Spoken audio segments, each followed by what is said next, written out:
In November 17th, 1922, dawn, Istanbul. A car pulls up to a side entrance of Dolmabahce Palace. Quietly, secretly. Inside the palace, an old man, 65 years old, tired, frightened, gathers a few belongings. Some clothes, some documents. Not much else. He is leaving, fleeing, escaping. His name? Mehmed Vahideddin, Sultan Mehmed VI, the 36th and final Sultan of the Ottoman Empire. And in a few hours, he will board a British warship, HMS Malaya, and sail away from Istanbul, away from Turkey, forever. He will never return. Some will call him a coward, a traitor, the Sultan who abandoned his people when they needed him most. Others will call him a victim, a man trapped in an impossible situation, someone who had no choice but to flee or face execution. The debate continues to this day, in Turkey, in history books, in passionate arguments. Was Vahideddin a hero or a traitor? This is his story. The last sultan of a dying empire, the man who left on a foreign ship, and the legacy that still divides a nation. February 14th, 1861. Topkapı Palace, Istanbul. A boy is born to Sultan Abdülmecid and his consort, Gülistu Kadın. His name, Mehmed Vahideddin. He is not the eldest son, he has many older brothers. In the Ottoman succession system of that era, that means he is far from the throne. But it also means he might survive, because being too close to power in the late Ottoman Empire was dangerous. His father, Abdülmecid, died when Vahideddin was just a few months old. He never knew his father. He was raised by his mother and various palace caretakers. He grew up in a world of tutors, protocol, and careful observation. He had many siblings. His most important brother would be Mehmed Reshad, who would later become Sultan Mehmed V.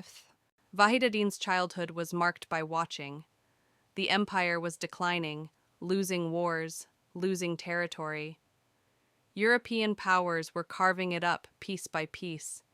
He saw his uncles become sultan. He saw coups, depositions. He saw Sultan Abdulaziz found dead under suspicious circumstances.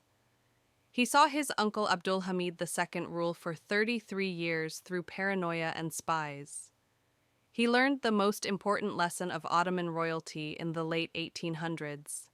Survival means staying quiet, not threatening anyone, waiting. And Vahideddin was very good at waiting. For decades, Vahideddin lived as a prince, not locked in the cafes. That system had been abandoned, but still watched, still limited. He married. His first wife was Emine Nazikeda Kadın. She gave him children. He took other consorts, as was traditional, Nevare Hanım. Müveddet Kadın. Others. He fathered several children. His sons included Ertuğrul Efendi and Ömer Hilmi Efendi. His daughters included Ulviye Sultan and Sabiha Sultan. But Vahideddin was not politically ambitious. He did not scheme for power. He did not build factions. He read. He studied. He was particularly interested in Islamic scholarship and history. He was known as pious, serious, reserved, and he waited. In 1908, the Young Turks forced his uncle Abdülhamid II to restore the constitution. The empire briefly had a parliament again.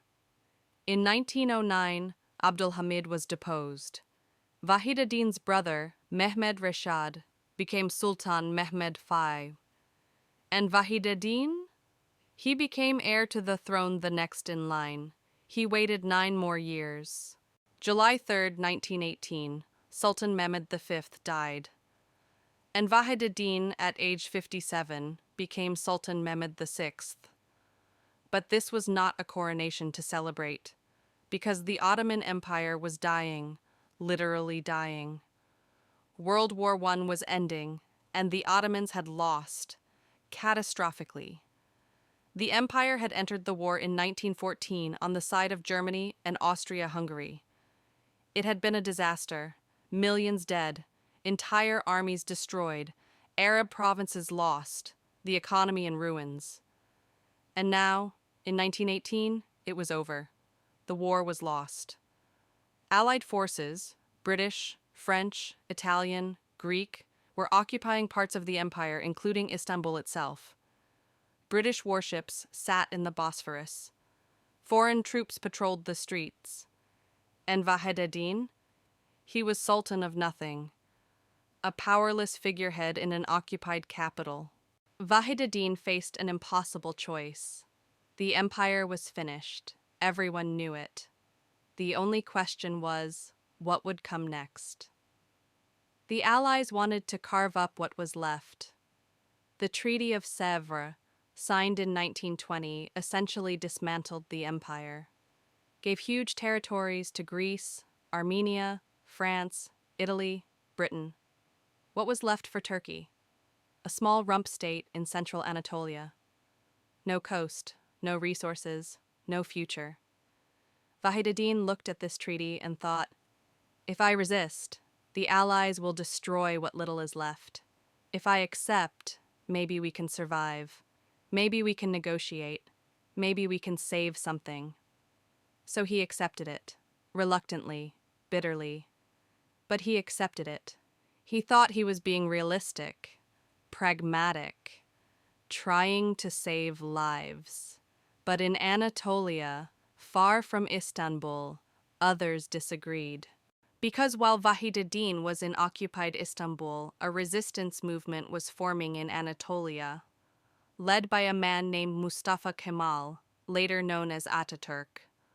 Mustafa Kemal and his followers believed the Treaty of Sèvres was unacceptable, that Turkey should fight, should resist the occupation, should create a new, independent nation. They formed a new government in Ankara, a rival government, and they began fighting against Greek forces invading from the west, against French and Italian forces in the south, against Armenian forces in the east. The Turkish War of Independence had begun, and Vahideddin? He was caught in the middle. He was still the Sultan, still the Caliph, the spiritual leader of Muslims. He had legitimacy, but he had no power. He was in occupied Istanbul surrounded by foreign troops, unable to act freely. Mustafa Kemal, on the other hand, had power. He had an army. He had the will to fight, but he did not have legitimacy. Not officially. The two men were on a collision course. And then Vahideddin made a decision that would haunt him forever. In 1920, under pressure from both the Allies and his own advisors, Vahideddin issued a fatwa, a religious ruling. The fatwa declared the Ankara government rebels. It said that fighting against the Sultan's government was forbidden under Islamic law. Essentially, Vahideddin was calling Mustafa Kemal and the resistance fighters traitors. Why did he do this? Some historians say he truly believed it, that he saw the resistance as dividing the nation, making things worse. Others say he was pressured by the British, that he had no choice, that he was a puppet. Either way, the fatwa backfired spectacularly. The resistance ignored it.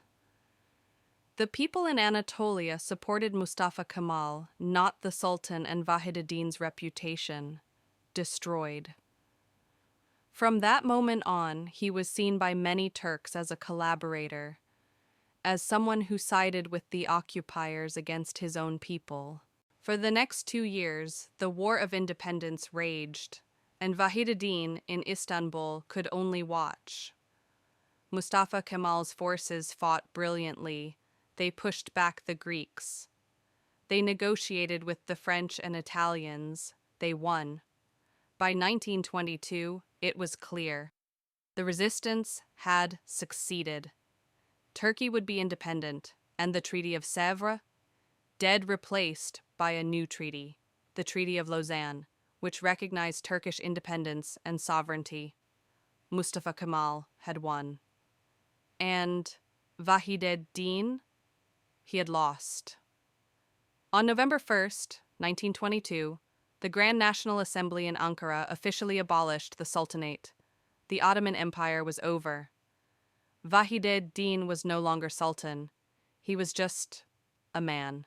But Vahideddin knew what was coming. Mustafa Kemal's government had made it clear. They wanted him gone. And if he did not leave voluntarily, they might force him, or worse. So, on November 17th, 1922, just before dawn, Vahideddin fled. He was taken in secret to the waterfront, to a British warship, HMS Malaya, waiting in the Bosphorus. He boarded the ship with a few family members, a few servants, almost nothing else. And the ship sailed away, out of the Bosphorus, into the Mediterranean, toward Malta, and then to exile. Vahideddin never set foot in Turkey again. Vahideddin spent his final years in exile, first in Malta, then in Mecca, where he lived as a religious figure, not a political one, then in Italy, San Remo, a quiet coastal town. He lived simply, modestly. He had some money from selling palace possessions, from support from sympathetic Muslims. But he was not wealthy, not powerful. Just an old man, far from home, he wrote. He reflected. He insisted he had done what he thought was right, that he had tried to save lives, that history would vindicate him. But history was not kind. Back in Turkey, the new republic painted him as a traitor.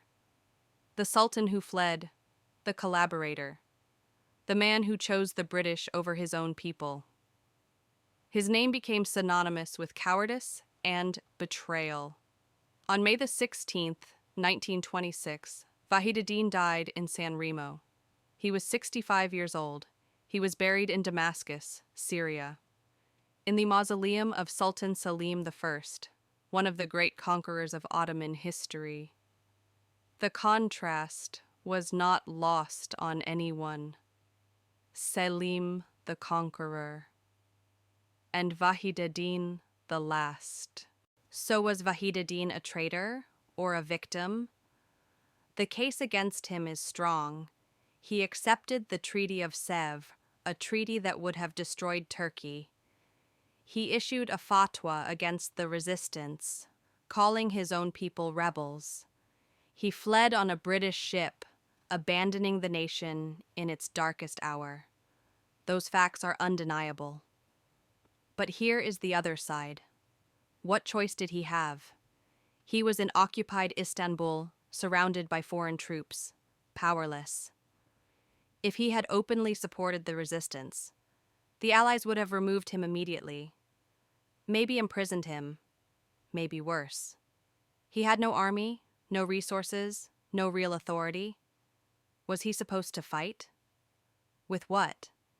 He was an old man in a palace surrounded by British soldiers. Maybe he thought that by cooperating, he could moderate the Allied demands, save some part of the empire, protect his people from even worse terms. Maybe he genuinely believed that resistance was futile, that more fighting would just mean more death. Maybe he was just scared, trapped, trying to survive. Does that make him a traitor? Or just a man in an impossible situation who made the wrong choices? For decades after his death, Vahideddin's name was mud in Turkey. He was the traitor sultan, the man who fled, the symbol of everything the republic was created to replace.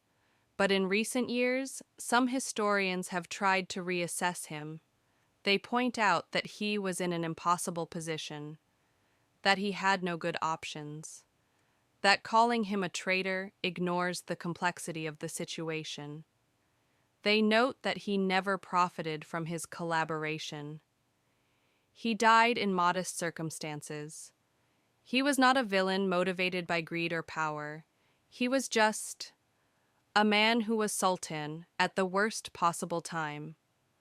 Others disagree. They say that true leaders rise to the moment, that Mustafa Kemal faced the same impossible situation and chose to fight, to resist, to win.